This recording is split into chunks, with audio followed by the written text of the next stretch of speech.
মমতা ব্যানার্জি যা চোখ দিয়ে পূর্ব মেদিনীপুর দেখতেন তিনি কিছুই করেননি, যার দায় তৃণমূলের ওপর এখন এসে পড়ছে। কোলাঘাটে বন্যা পরিদর্শনে গিয়ে নাম না করে শুভেন্দু অধিকারীকে কটাক্ষ করলেন কুণাল ঘোষ। শনিবার কোলাঘাটের দেড়িয়াচকে বন্যা কবলিত এলাকা পরিদর্শনে আসলেন কুণাল ঘোষ এবং দেবাংশু ভট্টাচার্য। বিগত দুদিন ধরে কোলাঘাটের বিস্তীর্ণ এলাকা জলের তলায়, সেই এলাকাগুলি ঘুরে দেখলেন কুণাল ঘোষ এবং দেবাংশু ভট্টাচার্য।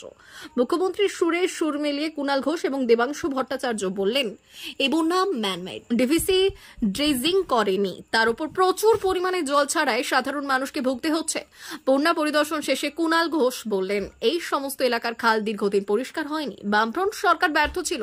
তারপর তৃণমূলের সময়কালে মমতা ব্যানার্জি যার চোখ দিয়ে পূর্ব মেদিনীপুর দেখতেন তিনিও কিছুই করেননি, যার দায় এসে পড়েছে তৃণমূলের ওপর। পাঁশকুড়ায় মাননীয় মুখ্যমন্ত্রী আগের দিন পাঁশকুড়া দিয়েই এসছেন, পাঁশকুড়াতে গেছেন। আর এই গ্রামগুলো আচ্ছা এ তো খুব মুশকিল, সেটা হচ্ছে পাঁশকুড়ায় বন্যা দুর্গত যদি থাকেন তাদেরও যেমন কষ্ট হচ্ছে, তাহলে কোলাঘাটের এই গ্রামে, এই সাউপাড়া গ্রাম বা এই পার্শ্ববর্তী গ্রামগুলো তাদেরও তো একই কষ্ট। তাহলে এটা কোনো কথা হলো যে ওখানে কেন যাইনি এখানেও কেন এসছি?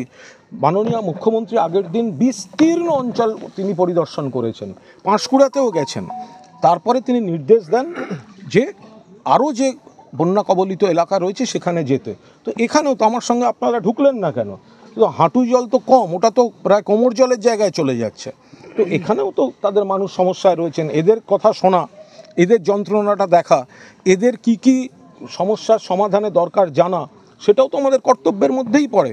এবং পাঁশকুড়া শুধু নয়, অন্য সর্বত্র যেখানে বন্যা কবলিত এলাকা সেখানে রাজ্য সরকারের, মমতা বন্দ্যোপাধ্যায়ের নেতৃত্বে রাজ্য সরকারের যারা মন্ত্রী, আমলা, অফিসাররা, কর্মীরা সবাই কাজ করছেন, আমাদের দলের জনপ্রতিনিধিরাও।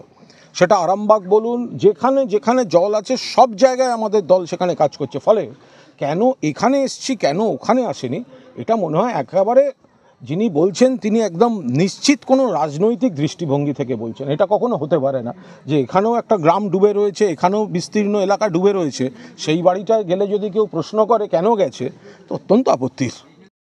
সোনার অলংকার মানে আভিজাত্যের অহংকার, চির বিশ্বস্ত, চির নতুন। বেলদার নবতম Tanushree hallmark jewellery house, Belda main road, Punjab ব্যাংকের বিপরীতে, যা আপনাদের সেবায় নিয়োজিত। আপনি এখানে পাবেন 100% সোনা, রূপো ও ডায়মন্ড জুয়েলারির আধুনিক নিত্য নতুন ডিজাইনের সমস্ত গহনা। সব পছন্দের সেরা কালেকশনের গহনা পাওয়া যায়। Tanushree hallmark jewellery house, Belda main road, Punjab ব্যাংকের বিপরীতে। যোগাযোগ 9999339860 অথবা 9999349860। বিশেষ দ্রষ্টব্য, আমাদের এখানে গহনার মজুরিতে 10% ছাড় দেওয়া হয় এবং পুরনো হলমার্ক সোনার পরিবর্তে নতুন গহনা কেনার সময় কোনো খাত বাদ দেওয়া হয় না। Tanushree hallmark jewellery house, Belda main road, Punjab ব্যাংকের বিপরীতে।